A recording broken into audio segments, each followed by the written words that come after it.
ಮೊಸರಿನ ಜೊತೆ ಯಾವುದನ್ನು ಸೇವಿಸುವುದರಿಂದ ಆರೋಗ್ಯ ಹಾಳಾಗುತ್ತದೆ? ಆಪ್ಷನ್ಸ್: ಎ ಮೀನು, ಬಿ ಮಾವಿನ ಹಣ್ಣು, ಸಿ ಬಾಳೆಹಣ್ಣು, ಡಿ ತುಪ್ಪ.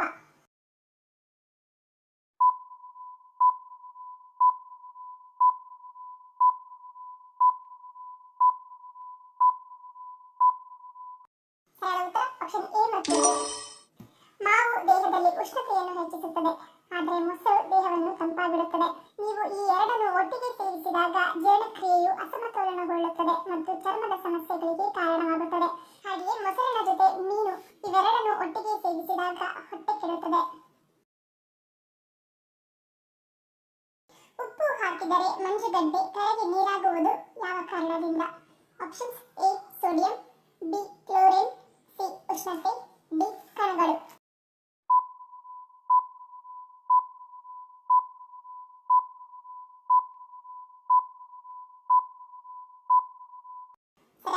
ಆಪ್ಷನ್ ಎ ಮತ್ತು ಬಿ. ಮಂಜುಗಡ್ಡೆಯ ಮೇಲೆ ಉಪ್ಪು ಸುರಿದರೆ ಕೆಲವು ಭಾಗ ಕರಗಲು ಶುರುವಾಗುತ್ತದೆ. ಎಲ್ಲರಿಗೂ ಗೊತ್ತಿರುವ ಹಾಗೆ ಉಪ್ಪಿನಲ್ಲಿ ಸೋಡಿಯಂ ಮತ್ತು ಕ್ಲೋರಿನ್ ಎಂಬ ಎರಡು ಕಣಗಳಿವೆ. ಉಪ್ಪು ಹಾಕಿದಾಗ ಸೋಡಿಯಂ ಮತ್ತು ಕ್ಲೋರಿನ್ಗಳು ನೀರಿನ ಸಡಿಲ ಕಣಗಳ ಜೊತೆ ವರ್ತಿಸಿ ಮಂಜುಗಡ್ಡೆಯ ಕಣಗಳ ನಡುವಿನ ಬಂಧವನ್ನು ಸಡಿಲಗೊಳಿಸುತ್ತದೆ. ಹೀಗಾಗಿ ಮಂಜುಗಡ್ಡೆ ಕರಗುತ್ತದೆ. ಹೊಟ್ಟೆ ಮತ್ತು ಹೊಟ್ಟೆಯನ್ನು ಸುತ್ತುವರಿದ ಕೊಬ್ಬನ್ನು ಕರಗಿಸಲು ಯಾವುದು ಸಹಾಯಕಾರಿ?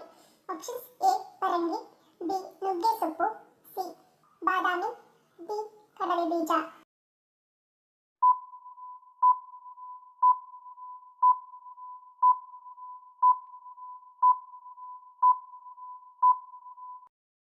ಸರಳ ಉತ್ತರ ಆಪ್ಷನ್ ಎ ಬಾದಾಮಿ. ಹೊಟ್ಟೆಯ ಕೊಬ್ಬನ್ನು ಕಡಿಮೆ ಮಾಡಲು ಬಾದಾಮಿಯನ್ನು ರಾತ್ರಿ ನೀರಿನಲ್ಲಿ ನೆನೆಸಿ ಮತ್ತು ಬೆಳಗ್ಗೆ ಖಾಲಿ ಹೊಟ್ಟೆಯಲ್ಲಿ ಸೇವಿಸಿ. 1 ತಿಂಗಳ ಕಾಲ ಹೀಗೆ ಮಾಡುವುದರಿಂದ ಹೊಟ್ಟೆಯ ಕೊಬ್ಬು ಶೀಘ್ರವಾಗಿ ಕಡಿಮೆಯಾಗುತ್ತದೆ. ಭಾರತದಲ್ಲಿ ಮೊದಲು ಜನಿಸಿದವರು ಯಾರು? Options: A Krishna, B Buddha, C Manu, D Shiva.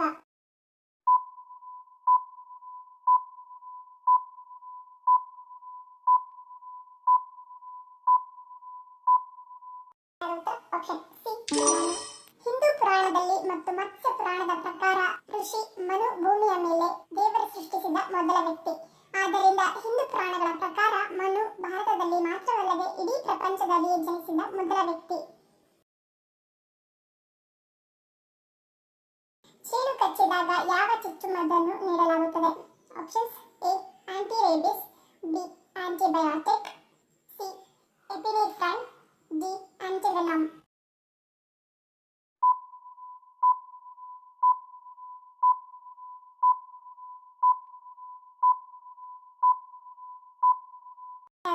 Option A antirabies. Antirabies ಲಸಿಕೆ ಚುಚ್ಚುಮದ್ದನ್ನು ಪ್ರಾಣಿ ಕಚ್ಚಿದ 72 ಗಂಟೆಗಳ ಒಳಗೆ ಪಡೆದುಕೊಳ್ಳಬೇಕು. ರೋಗಿಯು 72 ಗಂಟೆಗಳ ಒಳಗೆ ಚುಚ್ಚುಮದ್ದನ್ನು ಪಡೆಯದಿದ್ದರೆ ಅವನು ರೇಬಿಸ್ ಕಾಯಿಲೆಗೆ ಗುರಿಯಾಗಬಹುದು. ಯಾವುದನ್ನು ಬಳಸುವುದರಿಂದ ಜೀವನದಲ್ಲಿ ಸಕ್ಕರೆ ಕಾಯಿಲೆ ಎಂದಿಗೂ ಬರುವುದಿಲ್ಲ? ಆಪ್ಷನ್ಸ್: ಎ ಭೃಂಗರಾಜ, ಬಿ ದೊಡ್ಡ ಪತ್ರೆ, ಸಿ ಲಕ್ಕಿ ಗಿಡ, ಡಿ ಮಧುನಾಶಿನಿ.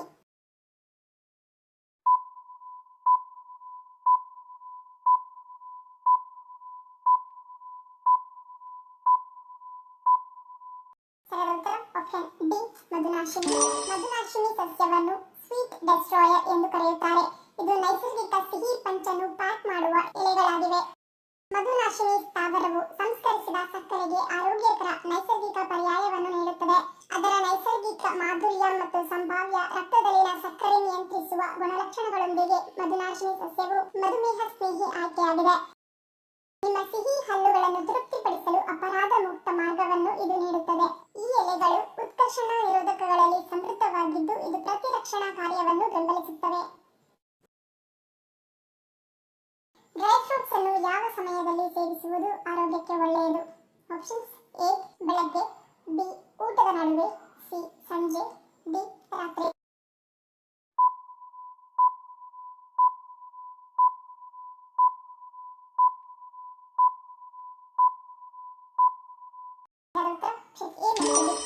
ಆಯುರ್ವೇದವು ಡ್ರೈ ಫ್ರೂಟ್ಸ್ ಅನ್ನು ಸಾಮಾನ್ಯವಾಗಿ ಬೆಳಗ್ಗೆ ತಿನ್ನುವಂತೆ ಸಲಹೆ ನೀಡುತ್ತದೆ.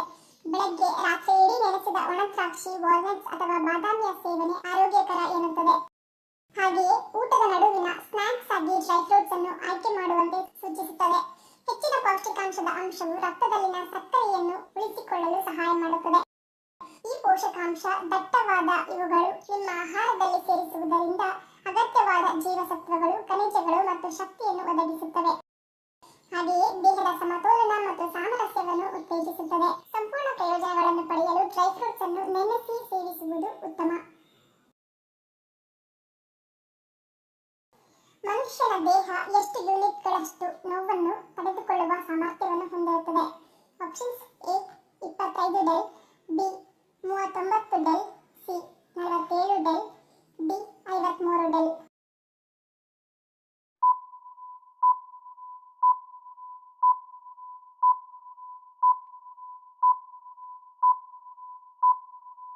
ಸರಿಯಾದ ಉತ್ತರ ಆಪ್ಷನ್ ಸಿ 47 ಡೆಲ್.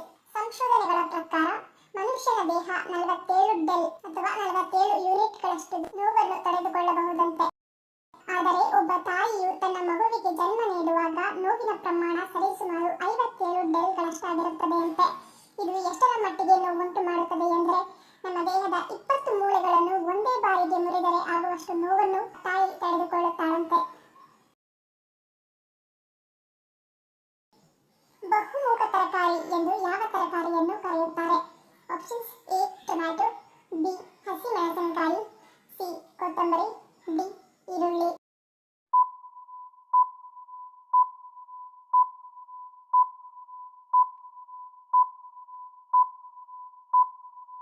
ಸರಿಯಾದ ಉತ್ತರ ಆಪ್ಷನ್ ಡಿ ಈರುಳ್ಳಿ. ಪ್ರಪಂಚದಾದ್ಯಂತ ಲಭ್ಯವಿರುವ ಸರಿಸುಮಾರು 1097 ವಿಧದ ತರಕಾರಿಗಳಲ್ಲಿ ಈರುಳ್ಳಿ ತರಕಾರಿಯಾಗಿದ್ದು, ಇದನ್ನು ಇತರ ತರಕಾರಿಗಳೊಂದಿಗೆ ಬೆರೆಸಬಹುದು. ಈರುಳ್ಳಿ ಬಹುಮುಖ ತರಕಾರಿಗಳಾಗಿದ್ದು, ಟೊಮ್ಯಾಟೊ, ಕ್ಯಾರೆಟ್, ಆಲೂಗಡ್ಡೆ, ಬೆಲ್ ಪೆಪ್ಪರ್, ಕುಂಬಳಕಾಯಿಯನ್ನು ಹೋಲುವ ಚೀನಿಕಾಯಿ, ಮಸ್ ಮತ್ತು ಗ್ರೀನ್ಸ್ಗಳಂತಹ ಇತರ ತರಕಾರಿಗಳೊಂದಿಗೆ ಚೆನ್ನಾಗಿ ಜೋಡಿಸುತ್ತದೆ. ಹಾಲಿನ ಟೀ ಅಥವಾ ಚಹಾವನ್ನು ಹೆಚ್ಚು ಸಮಯದವರೆಗೂ ಕುದಿಸಿದರೆ ದೇಹದ ಮೇಲೆ ಯಾವ ಪರಿಣಾಮವನ್ನು ಬೀರುತ್ತದೆ? ಆಪ್ಷನ್ಸ್: ಎ ರಕ್ತಹೀನತೆ, B cancer, C acidity, D ರಕ್ತದೊತ್ತಡ.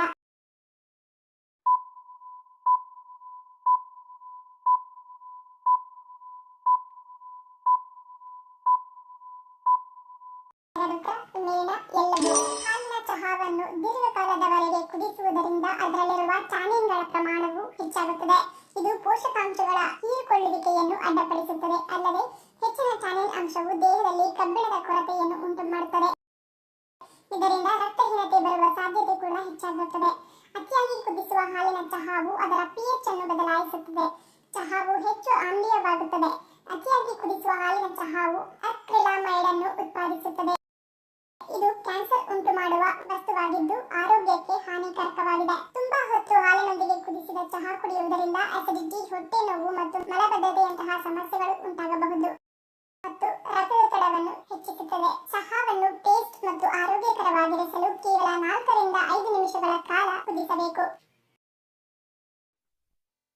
ಧನ್ಯವಾದಗಳು. ನಿಮ್ಮ ಪ್ರೀತಿಯ ಲೈಕ್ ಕೊಟ್ಟು ಪ್ರೋತ್ಸಾಹಿಸಿ. ಇನ್ನು ಹೆಚ್ಚಿನ ಮಾಹಿತಿಗೆ ನಮ್ಮ ಚಾನೆಲ್ ಸಬ್ಸ್ಕ್ರೈಬ್ ಮಾಡಿ, ಪಕ್ಕದಲ್ಲಿರುವ ಬೆಲ್ ಬಟನ್ ಕ್ಲಿಕ್ ಮಾಡಿ. ಇನ್ನೊಂದು ಇಂಟ್ರೆಸ್ಟಿಂಗ್ ಪ್ರಶ್ನೆಗಳೊಂದಿಗೆ ಸಿಗ್ತೀನಿ. Love you all. Take care.